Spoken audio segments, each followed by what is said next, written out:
So we welcome Claire for our class today, visitor from Margaret, Christian Reformed minister, pastor from Utah currently, right?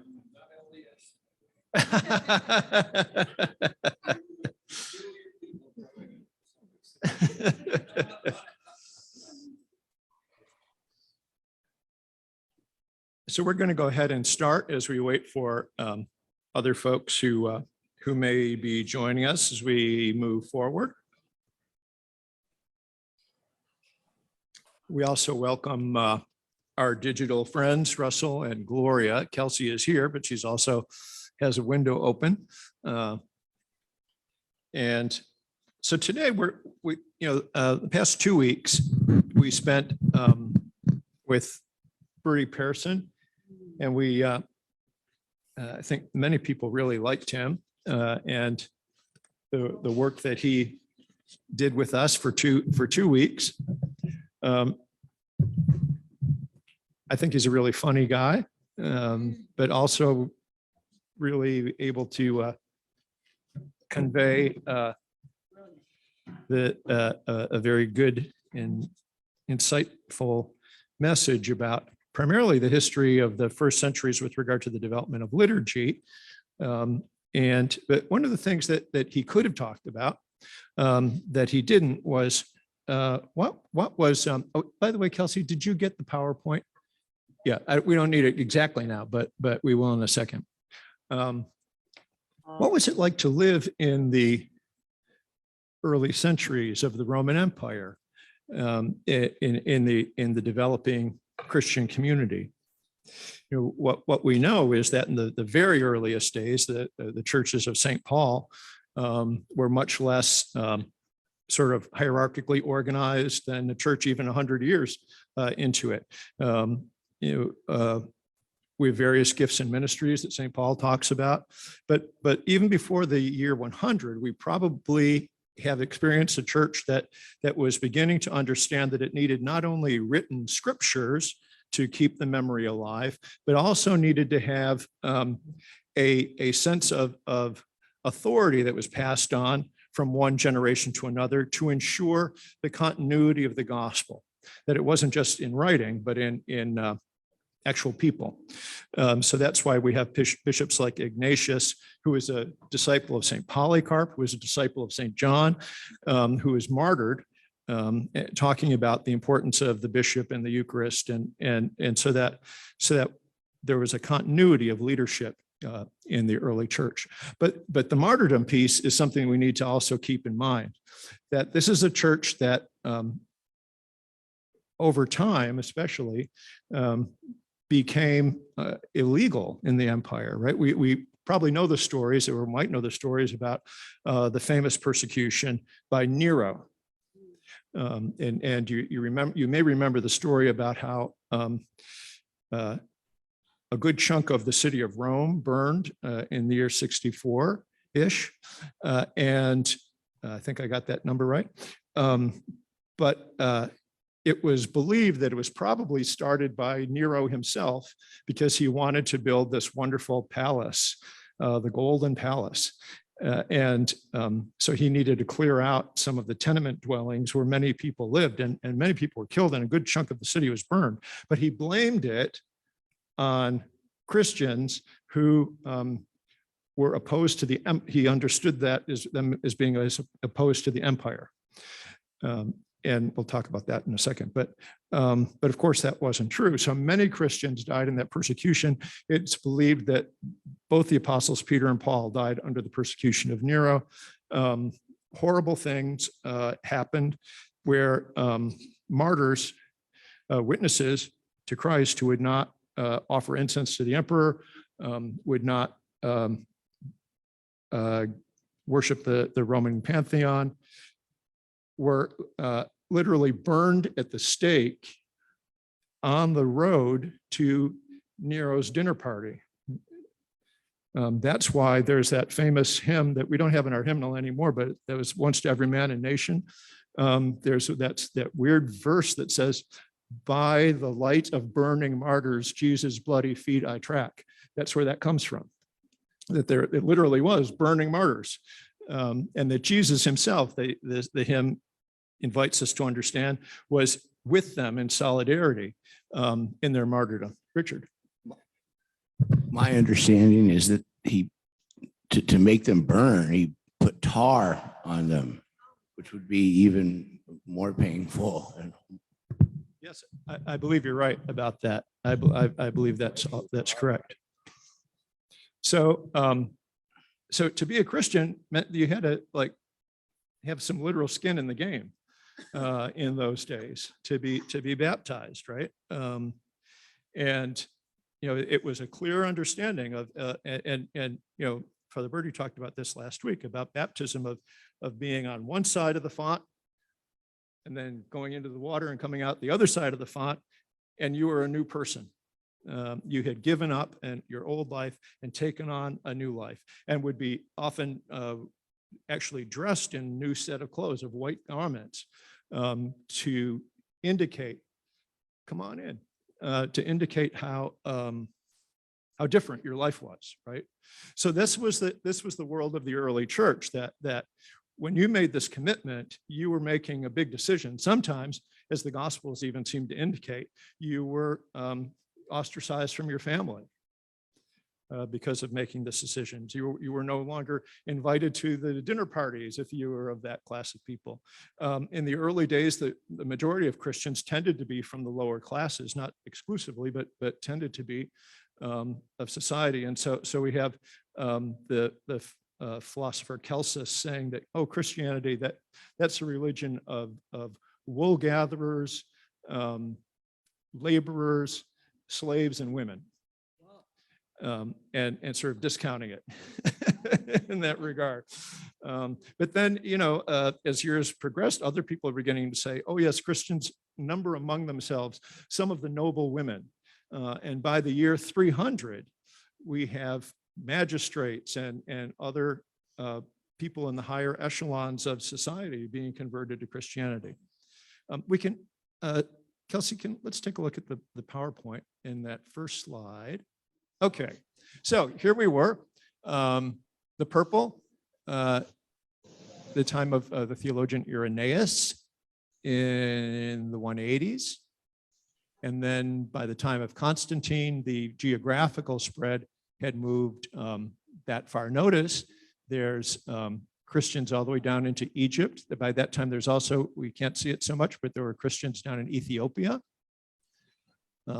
Christians in the kingdom of Armenia, even some places in Britain.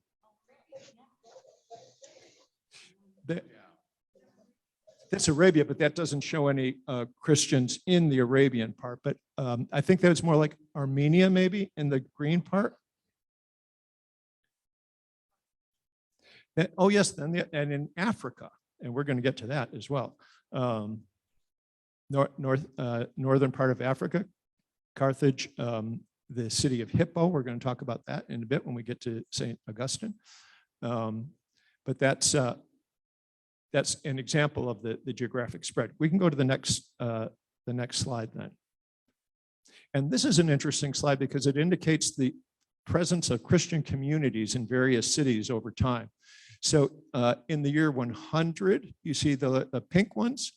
They're mostly in around Jerusalem and Galilee, and but up in through Greece and Asia Minor, the city of Rome, and then by the year 200, I guess it is. I can't see exactly the date on there. The blue dots, and all the black ones then by 304. There are Christian communities in all of those places.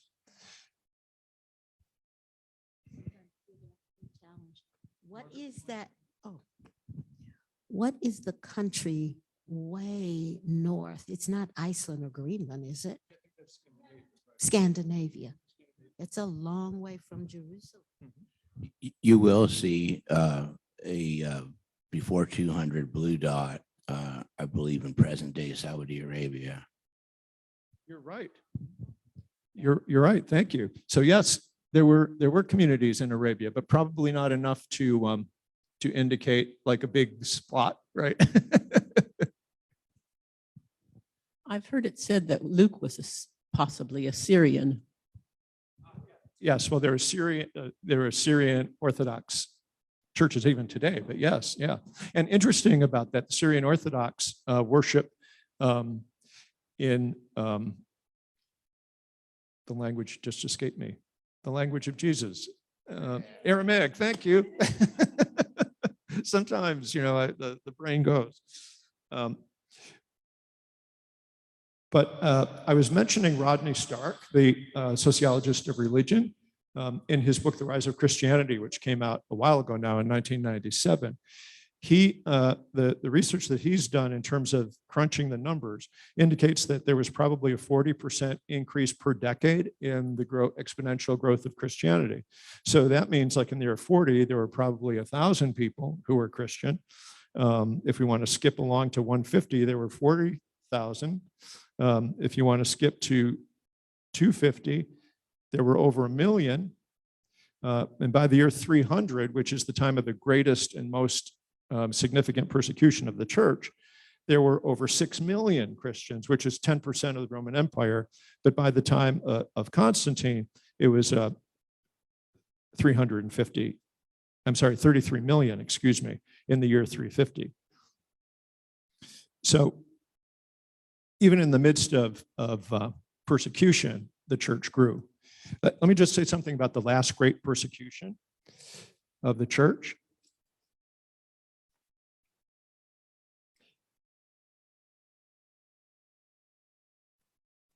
Diocletian was the emperor from 284 to 305. He was in some ways a savior of the empire because there was warring on all the borders. There was infighting among the people who wanted to be emperor. And he took charge and was a tremendous bureaucrat. And he unfortunately increased taxation, but that was necessary in the empire in terms of keeping the border safe, stabilized the economy, did a lot of wonderful things in terms of the social programs, but he also had it in for Christians. He felt that this growing tide of Christianity was what was destroying what's called Romanitas, that is the Roman way of being, that it, with all of its values and its gods and its worship of the emperor, for one, and he saw this growing tide of Christianity and wanted to stomp it out for the last time. And since he was a good bureaucrat, he had set up a whole administrative structure throughout all the parts of the empire so that if he gave an order, it could be carried out on the ground wherever the empire existed. All that gray area there was all part of the Roman Empire.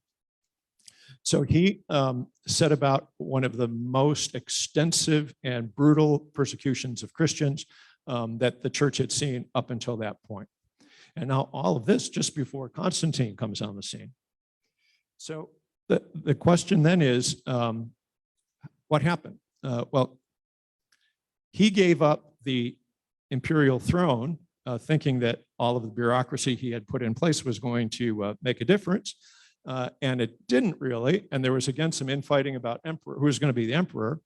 And there was a emperor called Maxentius and an emperor called Constantine. Constantine was more friendly to Christians. His mother was a Christian.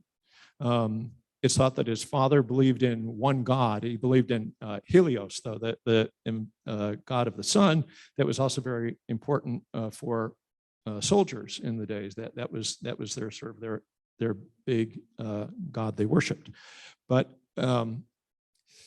Constantine was more open to Christianity. He was himself not a Christian. But can we go to the next slide, Kelsey? He was not a Christian at the beginning. Yeah, his mother was a Christian, Helena. He himself was not a Christian. He was baptized on his deathbed. And that was a common practice in those days because you couldn't really be a Christian and do the things that an emperor had to do. So, so he decided he was going to put off baptism until just before he died. So this is an interesting symbol here. You probably have seen this in Christian churches. It's the symbol is called the chi rho or the chi rho because it has two Greek letters, the X, which is chi, and what looks like the P or the rho. And those are the first two letters of the name of Christ. So it's sort of like a monogram for Christ, right? The story is told by the historian Eusebius. Whether it's true or not, we don't know. This was a court history that on the night before a decisive battle, Constantine had a vision of this symbol, and the vision, the voice in the vision said, "By this sign you will conquer." And he had that sign put on the shields of every one of his soldiers. And they didn't know what this was for. Is there some X and chi on a row put on your shield? Okay, whatever. So they did that. And interesting thing, Maxentius, who had the hometown advantage of being inside the city of Rome with hugely larger force, Constantine approaching the city of Rome, trying to defeat Maxentius, didn't really have a prayer, so to speak. But Maxentius did this weird, very stupid military thing. He marched his troops outside of the city of Rome, built a pontoon bridge across the Tiber. Now, the problem was when they went after Constantine's army, they were against the water. And so as they were being pushed back, some of them were being pushed into the Tiber. And so they decided to come back across the pontoon bridge, retreat everybody, go back into the city where we have some strength. Well, the pontoon bridge collapsed under the weight of all of these soldiers. And so they had to regroup and go next door to the little Milvian Bridge, which was right nearby. So all of these soldiers are being funneled into this tiny little bridge, and they were massacred by Constantine's forces. He goes into the city. Hi, I'm the hero. Now I'm the emperor. And so he defeats Maxentius. He gives credence to the fact that this was the reason why, and the God of the Christians saved me. So therefore, we're going to be nice to the Christians from now on. And so in 313, he develops what's called the Edict of Milan, which made Christianity legal. It didn't make it the state religion yet, but over time, it becomes the state religion. And so things change. That religion that didn't get you invited to dinner parties is now, oh, the emperor is coming to our churches now. The emperor is taking pagan temples and giving them over to the church.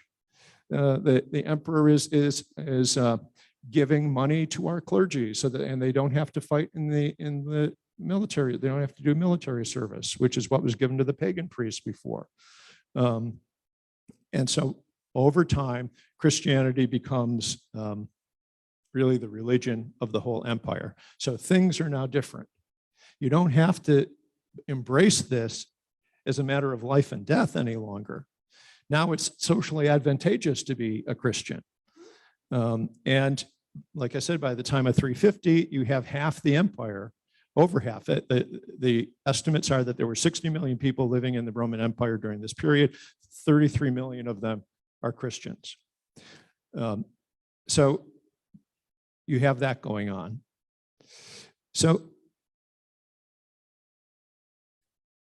what does it mean then to be a Christian? It means it no longer means what it used to mean. It now means, well, it's what you do to make your way in society, right? And the empire itself becomes Christian, and the clergy are co-opted into this as well, right? So even though you may have pastors and bishops who have one arm and an eye gouged out because they've been persecuted, now all of a sudden they're being honored, right? So you have like Dick and Margaret there, right?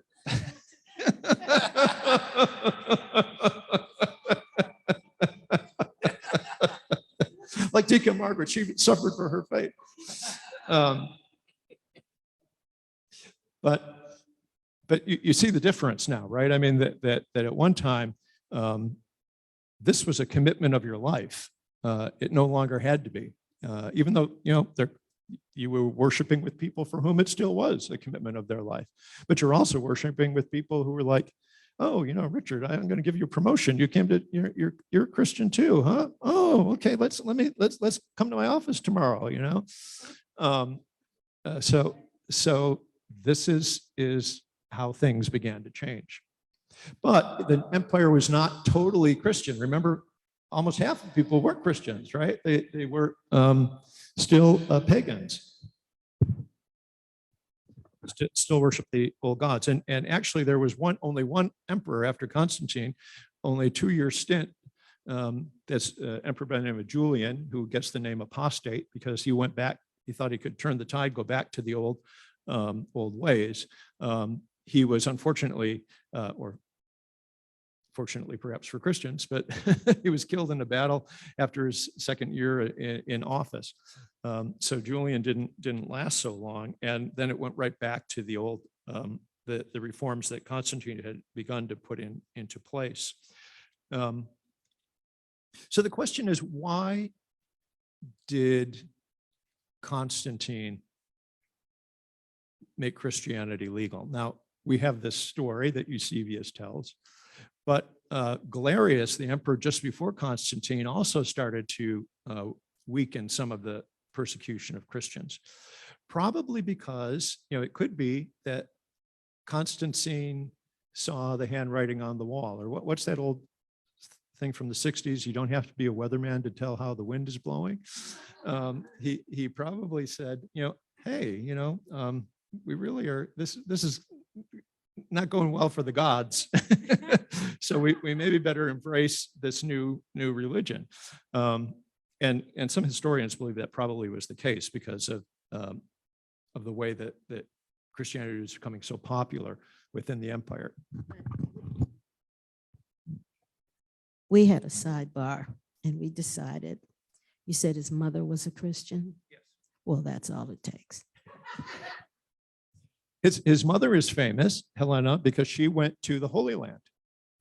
And she is the one who began the placing religious buildings on sacred sites, like the Church of the Holy Sepulchre, for example. And she had imperial authority to do so. The emperor was her son. The emperor was her son, remember? That's right. So that's how she got to do that. And they became very close. They were estranged when he was a child. They didn't live in the same household or anything. She had been sort of put aside by Constantius, who was the father of Constantine. But when he died and he became emperor, she came back into favor in court. And so she brought over the steps from the Pontius Pilate's residence. Right. Another question here. Could you say that again? She was served? His mother was served? His mother was put aside by her husband, and he brought her back to court. That's what I was saying. When his father died and he became emperor, he came back into favor in court. That's what I was trying to say. Yeah.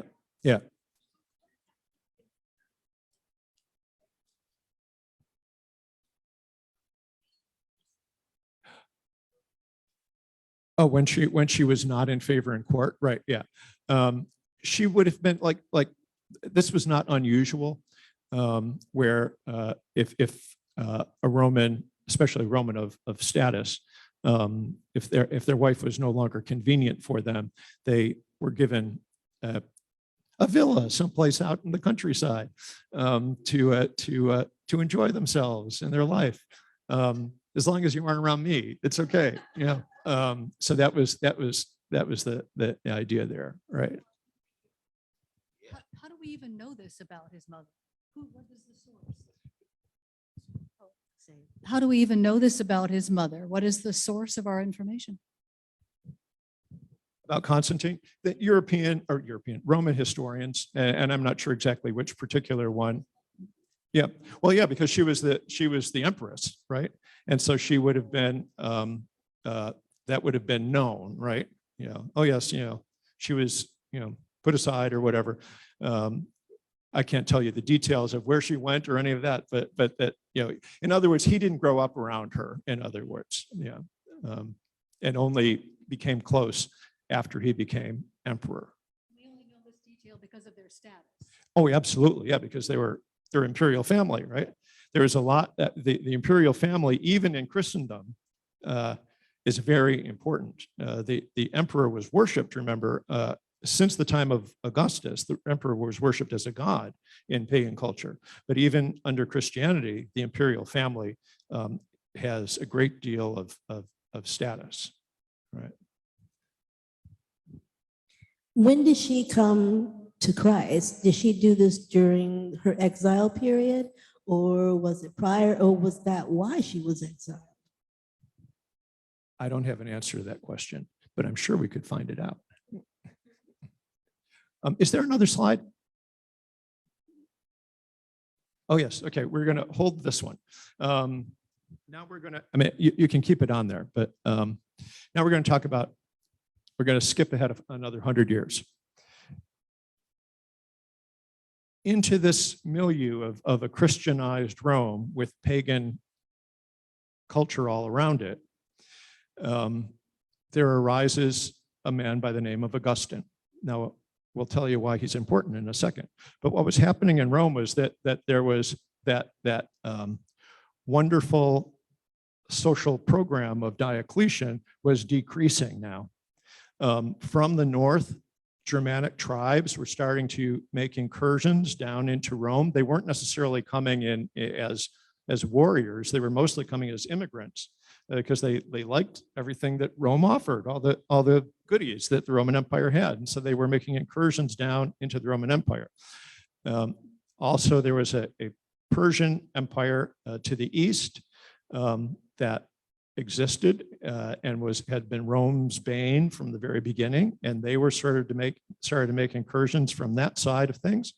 And there was social breakdown in the empire as a whole, but Rome was no longer also the center of authority. Constantine had started a new city called Constantinople in Byzantium in the east, in what is now Turkey, and now we know that city today is Istanbul, of course. But that was the seat of the Roman. That was where Roman authority had actually moved about 100 years before the time of Augustine during Constantine's period. So there was already a new seat of government, but Rome still had this sort of cachet, right? Because it was Rome. And it was the seat of this sense of Romatas, right? That like, Rome wasn't just a city, it was an ideal, it was a concept. So every Roman city looked kind of like Rome because you were trying to say, this is who we are as an empire. And so that concept of Romanitas was really crucial and important for Roman citizens. And so as Rome began to decay in some ways, at least the western part of the empire, all these pagan folks were saying, it's Christianity that's done this to us. We used to, remember in the days of Diocletian? We need to make Rome great again. And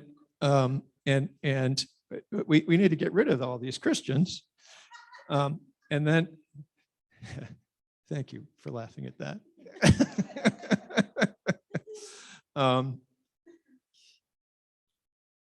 So the question then is, well, is it, what is Romanitas? And is that really what's going to save you from these incursions of barbarians, as Romans called them?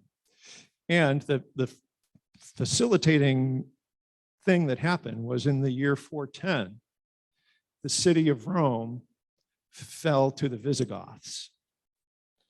We always say that's the decision, that was the end of the Roman Empire. Well, it really wasn't, because the empire's imperial center had already moved to Byzantium, and it continued on for another 1400 years, until the Ottomans took it over. 1,000 years, excuse me. Thank you, Richard. For around the year 1400, right?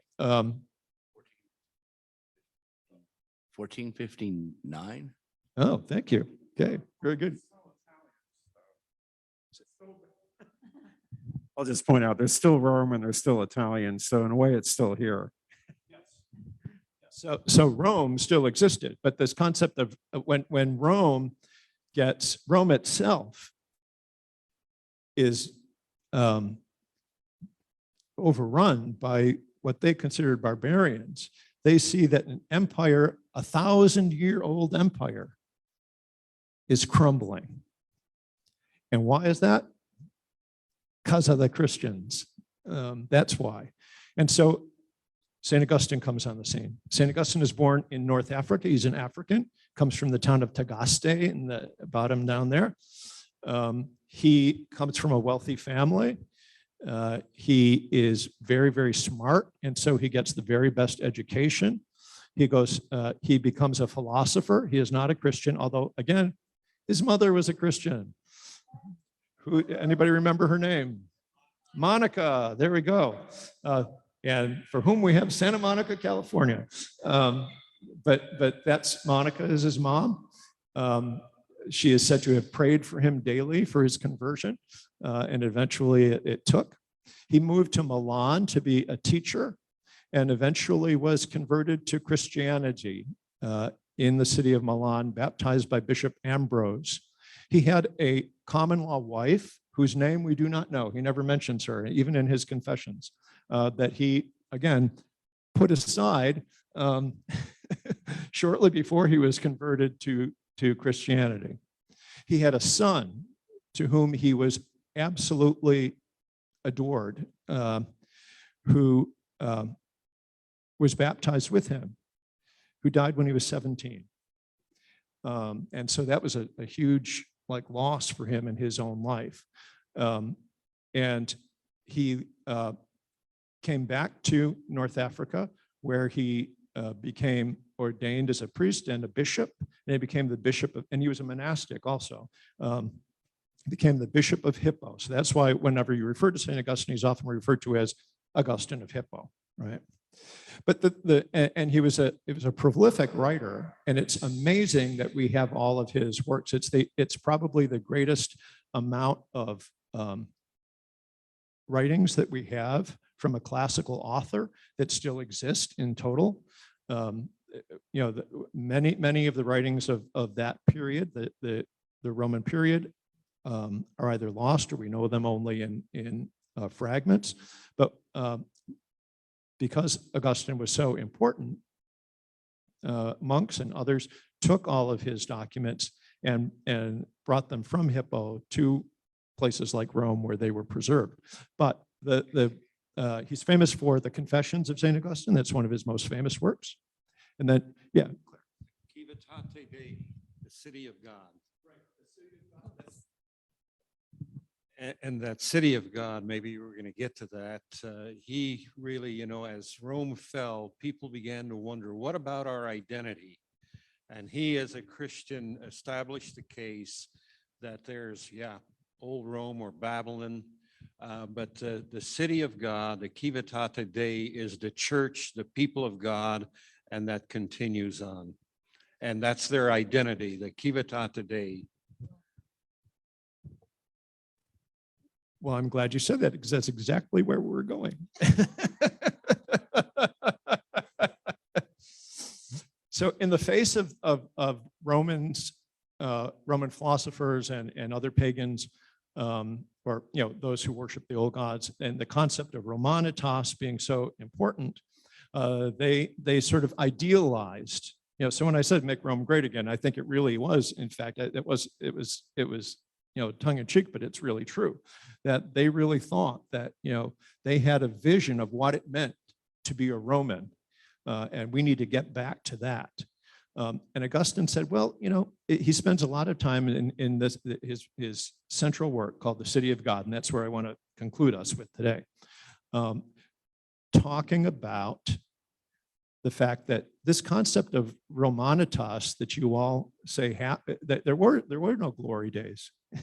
He goes and he shows historically from the Roman sources how the sense that you all have of these glory days really wasn't so glorious maybe after all, right? How did you get your power? You got your power because of the lust, he says, the lust for domination and the domination of lust.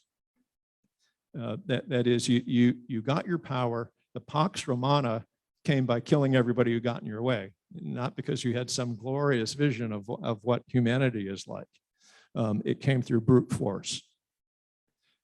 And so maybe Christians aren't your enemy. Maybe Christians are going to give you the ability to renew yourself and become something new. And so he came up, he calls the work The City of God, Civitatis Dei, because he's sort of almost contrasting that with Romanitas, that there is a vision of human community that goes beyond imperial Rome. And he talks about the fact that there were many empires throughout the history of the world that tried to do what you all did, Romans, and they also fell over time.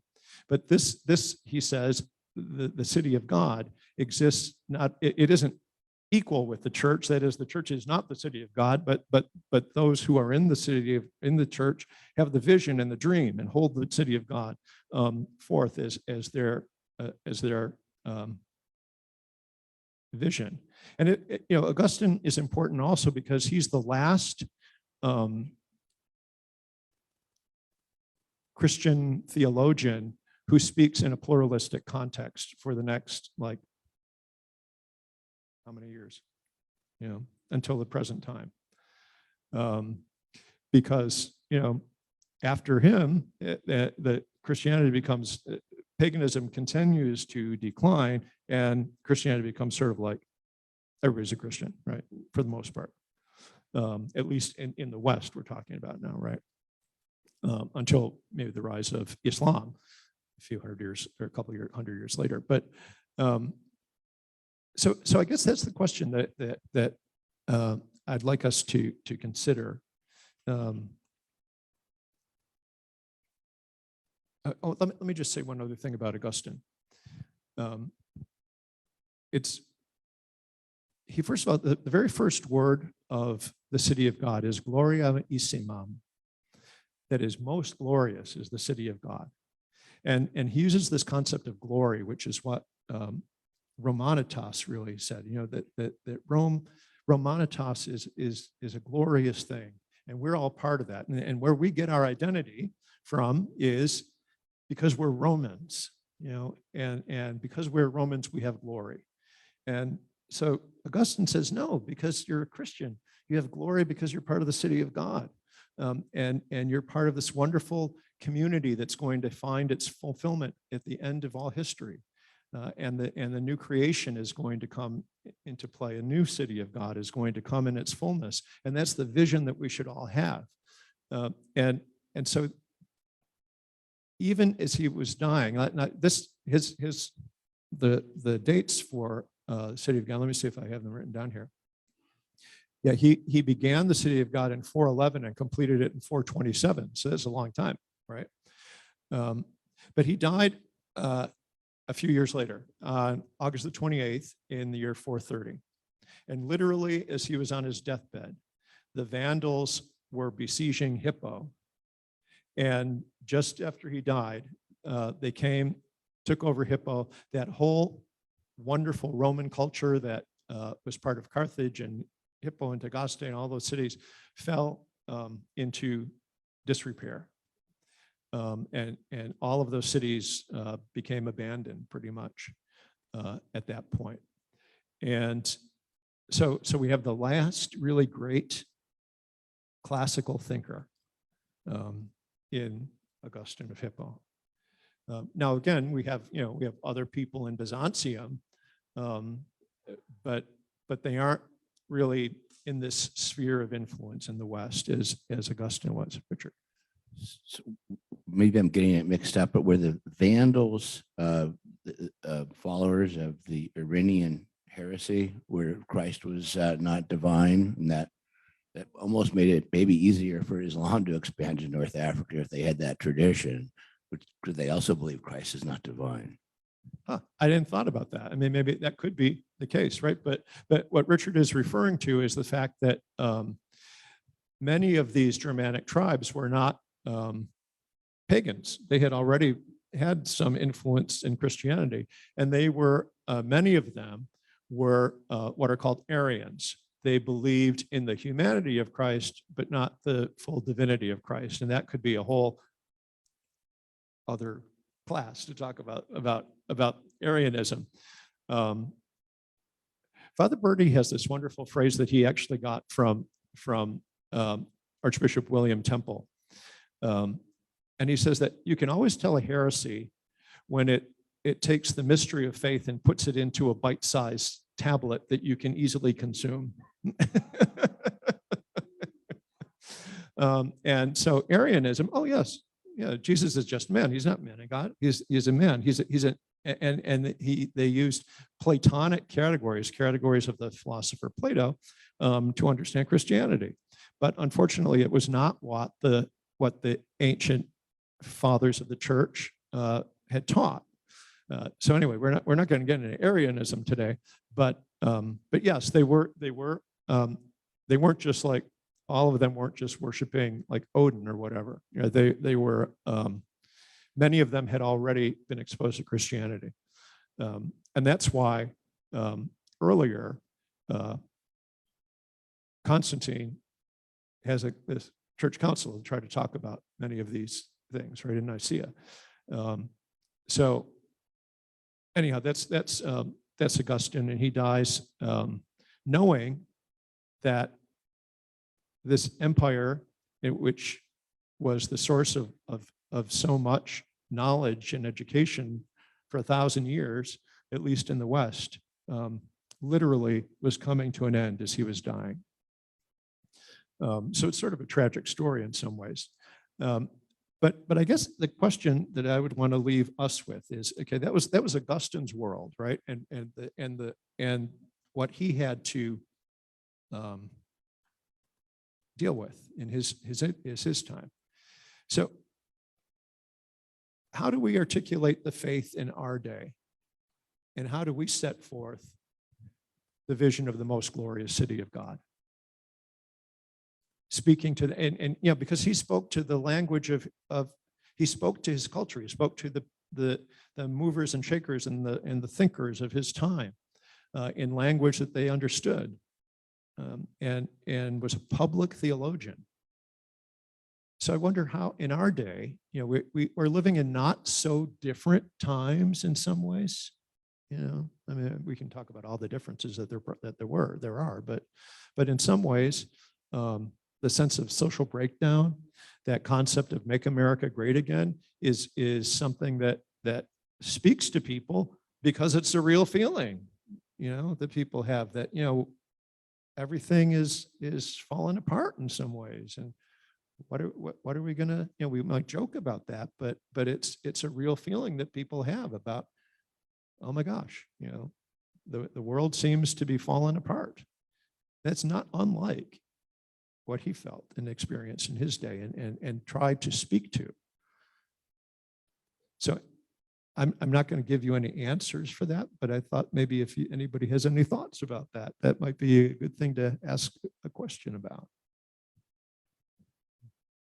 One of the things that I noticed about Constantine during that, or Christianity during that time, and Bertie mentioned some things about that as well. He said the emperor said repeatedly when he interrogated and put Christians to the torture, that they said all they did was they sang songs, they praised, they worshiped, and then once a week they had wine and bread. That was the faith. And I think part of being effective. I mean, that was so effective, it changed Rome. Part of being effective is maybe stripping back and going back or returning to your first love. Basically, it's going back to the basics, the bare minimum, and then building up from there, because it grew. I mean, the fact that 33% of the people in Rome at that time were Christians, that did not come from the state. That didn't come during a time where it was advantageous to be a Christian. It came from people just doing the faith. How about anybody in our virtual environment?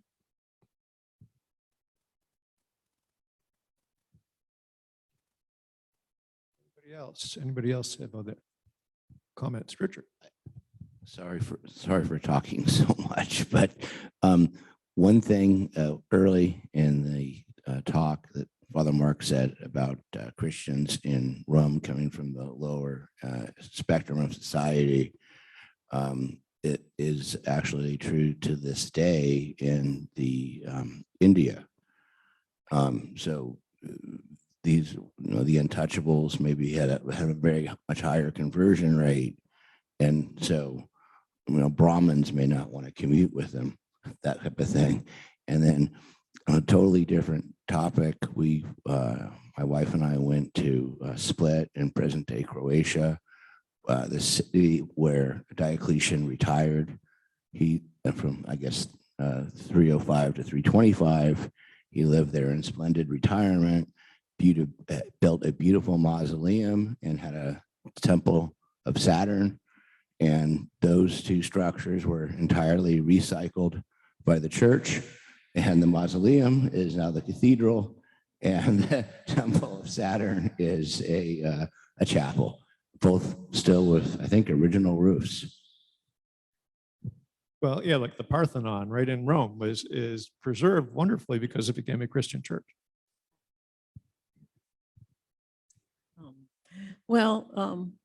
That's something I've been struggling with in the last few weeks, is this feeling that things are falling apart in the United States, and should I think about just, I'm a few years from retirement, like 3 or 4 years from retirement, and maybe I should, my husband and I, maybe we should just get out of this country and try and find a country that seems more, I don't know.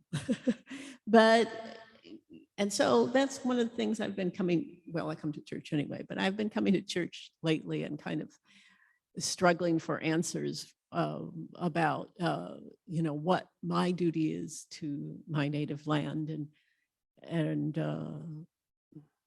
something like that.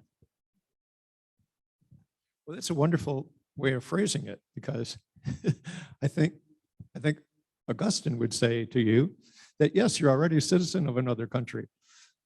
And what is your duty to your native land? What is your true native land, right? It's the city of God. And how can we become, I hate to use the word colonists because it gets, it's colonizing is not great language in our culture right now, but how can we become ambassadors for the kingdom of God, for the citizens of the new creation? How can we become cultivators, farmers of new creation? I don't know, whatever you want to say, homesteaders of new creation, that we can in our own day create countercultural enclaves. Isn't that what this is supposed to be in some ways, right? A colony of the new creation. It almost sounds like sci-fi, right? But yeah, right. That's what it ought to be, right? That we're the place of, and that's what converted people in the early days. One of the the pagan philosophers used to say, "Oh, see how they love one another," right? And they when Christians would go into the again, persecution was not, by the way, all the time, right? Just before Diocletian, there was a period of peace where there was no persecution for several years. And persecutions were often just sporadic. They weren't empire-wide all the time. Sometimes they were, but when Christians did go to the arena, which was sometimes the way that they were killed in the gladiatorial games, the display that they would make before they were killed, was just amazing to people sometimes, that they would, go to each other and give each other the kiss of peace before they were killed, amazing grace that was given to them. Read the stories of the martyrs sometimes if you want to get some sense of your faith, like the wonderful story of the martyrs Perpetua and Felicity in Carthage, in North Africa.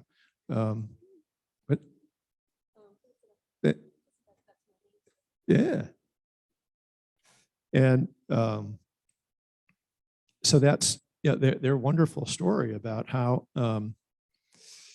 that they were martyred, and there's a whole story that was written, like right at the time about what happened on that day of their death, and how they understood it as being their entrance into their triumphal entrance into the eternal city, into the city of God, right? I mean,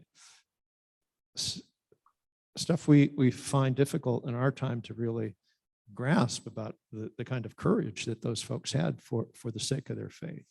Father Mark, can I say Yes, something? sir. Sure, Russ. I'm just going to throw this out because I don't know the history of these times very well, but the Pax Romana was enforced with terrible brutality and starvation and war. It was not a time of peace.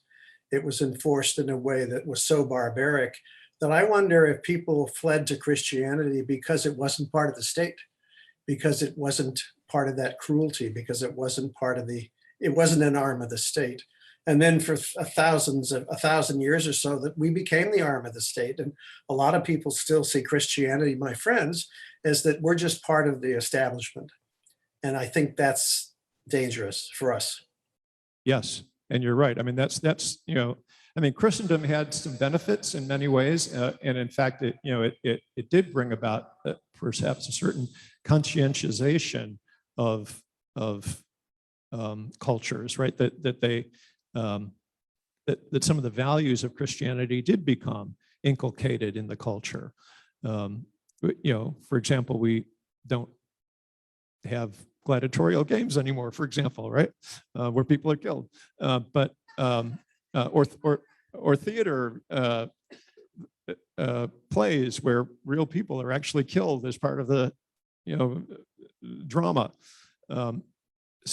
But you're absolutely right that the tables were turned, and when Christianity became the dominant religion, how different was it from the other religions of the state-sponsored religion, in the way that Christians treated other people and that sort of thing as well, right? There was another point you were making, the rest too, about oh yes, people flocked into Christianity, right? Because it wasn't part of this. It had a different ethos than the cruelty of the empire. And you're right. I mean, the Pax Romana came about as a time of it was a cessation of violence, not a time of true peace. And so you're right about that. And I think that you're right, that people understood Christianity as being a place where these communities actually did have real love and concern for one another. They cared for their elderly, they cared for their children. It was a very common practice in imperial Rome, if you didn't want a child, to expose that child out, put it out on the street, especially if you were from the upper classes, and just let whatever happens. And the decision to do that was not the mothers, but the fathers. The pater familias decided whether or not that child was going to live or not. And it was a typical practice of exposure of infants, and you were only allowed to live if you were accepted by the father. Christians didn't do that. They didn't expose. They said that Christians thought that that was a foul and horrible thing that people were allowed to do that. And in fact, there's some historical evidence to indicate that Christians would go around and pick up those babies and raise them in Christian families. And that was another way that people became Christians, right? And they also had babies too. They had more babies than everybody else. So, doesn't that tell you that it's sort of like the story of the children of Israel in Egypt, right? Oh, the people of Israel, they're having all these babies, right? And so they're going to outnumber us pretty soon. So we better get rid of them. So, but yeah, I mean, one of the values of Christianity has been the sense of caring for one another and caring for the vulnerable that was not necessarily a value in Rome. So, yeah, so all that. We need probably to come to a conclusion at this point. Any final words for the good of the order? Yeah, Claire. Thank you, Mark. I grew up in Salt Lake City, Utah, and I came to this country in a boat. Took 2 weeks to get here. Of Reformed people from Holland, and as a young boy. And growing up in Salt Lake City, once I hit puberty and you started noticing girls, and in high school, you go to the prom and all that.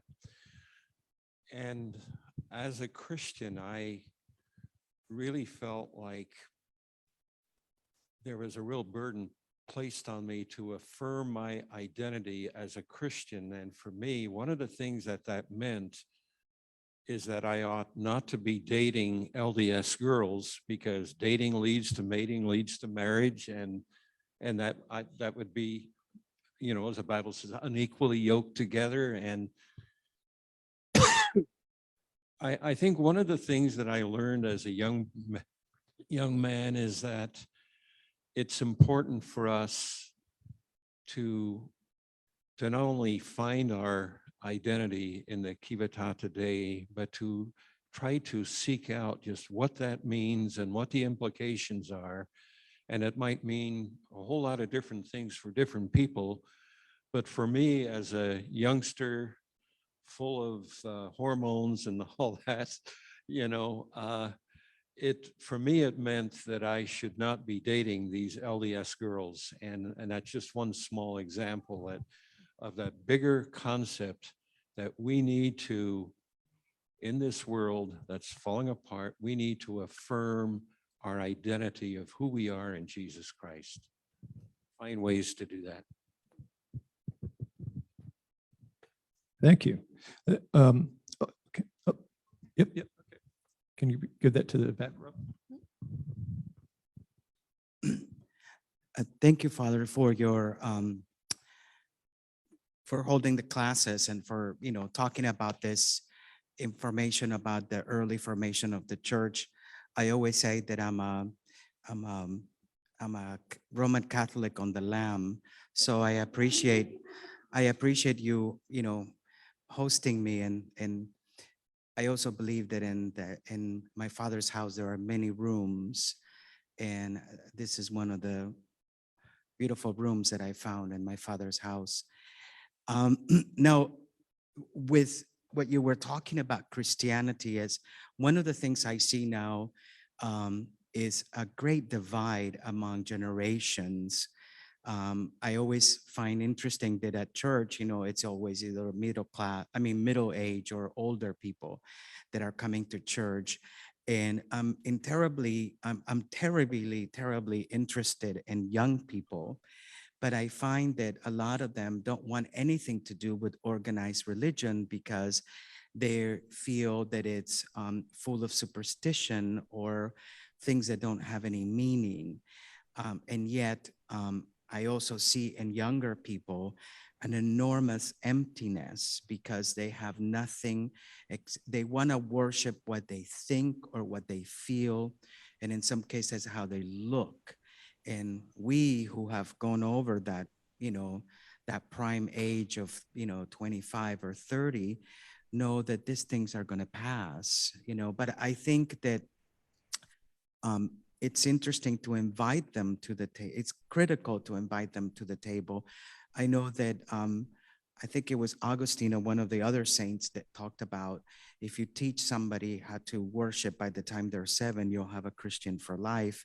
I think a lot of times as part of the process is, continuing the tradition of Christianity and the core teachings of Christ being ones of love and compassion and kindness to one another and inclusivity, because some of the sins of the church, I find, have been by the narrative being kidnapped by the harsher voices of, when you talk about things falling apart, I mean, there's a part of me that wants to bolt the doors and, shore up the fort and not let anybody else in. And then, we're going to have to also purge the non-believers and, throw them over the wall. But yet Christ invites us to open that door, to keep that door open, to let everyone in at the table and not to be troubled by the signs. I often think, okay, is there a spaceship coming? Because some of the people in different denominations, really talk like that. They're saying, oh, this is the end of it. And I think it's just the beginning, it's just the beginning of a new era in which somehow we'll have to continue, the message of Christ, which is a beautiful message. I mean, it was revolutionary in his time, from the fact that he invited the women to take part, and he shows himself to the women first when he resurrects. And that in itself was revolutionary in that world, and the fact that he lets everyone in, but I don't know. I think it's good to be among other, believers, but I think that it's also interesting, and I find myself at loss sometimes thinking, how are we going to articulate this to the young people? Because I think that it's very important because, I was talking to a friend of mine that's a psychiatrist last night, and we were talking about suicide. I unfortunately was touched by suicide about 3 weeks ago with a close friend of mine that decided to end his life. But then he was telling me, Carlos, that with young people, it's like an epidemic now. And I think it's part of it is the lack of faith, the lack of thinking there's anything else except that we're alone in this rock hurling across the universe with nothing and no one, to be connected to. So anyway, that's enough out of me. Thank you for sharing. That was beautiful. One of my best friends is a Roman Catholic priest who's a sociologist presenting at sociological, and he's in Bogota, Colombia right now. When I was in college, I was the peer minister for St. Mark's on the campus. And so I was in charge of programming for Canterbury Club and getting people there and everything. And then they fed us and paid for the programs. But my job was to get people there. And so I think the way to get people there is to invite them and say, hi, how you doing? Did you want to go to church with me today? And what did she say? And not only that, but I talked her into buying a $5 red shirt. Isn't it cute? And it says faith. It was perfect. So she was not raised a Christian. And my other friend that said he wanted to come to church today is not a Christian, but he has enjoyed his time here and learned some wonderful things about everyone here. And to your point, that's something my dad always said. Someone you date is someone you're going to marry. So make sure you're careful about who you date. And while I was at St. Mark's on the campus, there was a gentleman with whom I could never really get along. Like once in a while we would agree on something, but someone said, well, even a broken clock's right twice a day. But he was from Utah. And I said, well, how did you, and he said, when you're in Utah, you have to discover what your faith is, because if you don't know what your faith is, they will fill in the blank, whatever that word is. And he said, that's where I became rejuvenized my Episcopal faith. And so I hear what you're saying with that one, because I remember. And I will finish by saying, thank you for this beautiful place, physically and spiritually, that we feel safe. You were talking about the many rooms of my father's house. And I think what's most important is this is a safe place. You are always going to be around someone that's homeless. You are always going to be around someone who is mentally ill. You are always going to be around someone who has a different sexual orientation than yours. So just keep that in mind when we're talking to each other or about each other. God bless you all.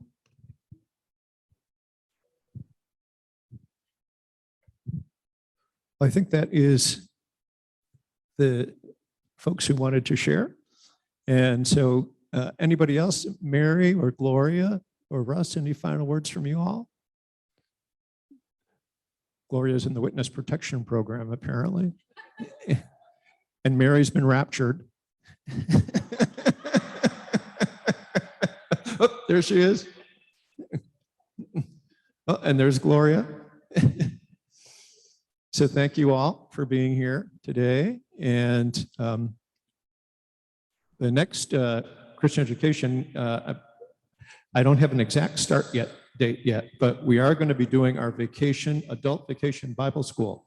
And we're going to be working on the Gospel of John. And that will be, I thought that was an appropriate gospel since we're at St. John's, and it will be the last class that I will lead with you all. So I thought that that would be a good segue, right? So thank you all, and we'll see you soon.